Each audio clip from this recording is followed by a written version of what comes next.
Орхон аймгийн Жаргалан цомонд нийт 565 малчин мал бүхэн иргэд байдаг. Үүнээс ихэнх өрх өвснийхөө 50-60%-ийг дууссан байгаа бол хэд хэдэн айл өрхөд өвсгүй байгааг холбогдох албаны хүн мэдээллээ.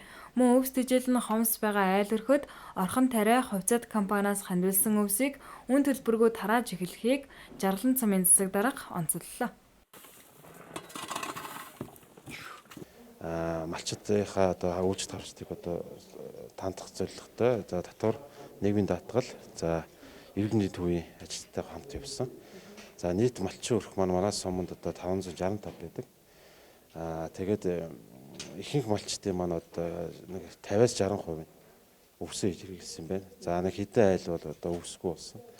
Тэжээлийнх бол 70 орчим хэрэгэлсэн. Харьцангуйс үйлжилт гайгүй өнгөрлөө. Одоо хаваржилт уртуулах юм бол бас нийт өрхийн маань нэг 10% өвс тэжээлэг болох ийм тооцоо судалгаа сая ажлын хэсгээр бол гарсан баг.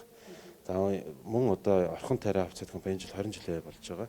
Энэ жил бас улсын хошоо аврах тарилж хамт болсон. Суманд одоо 2000 боол тэжээл одоо хандилсан байгаа. За энийг бол өнөөдрөөс эхлүүлээд за өвс тэжээл бага байгаа айл өрхүүдэд л тарааж өгөх ажлыг бас сум зохион байгуулж байна. Хэдий энэ жил Жаргалан цомонд харьцангуй дулаан өвөл болсон ч урт хавар болвол нийт өрхийн 10% нь өвс тэжээлгүй болох судалгаа гарчээ.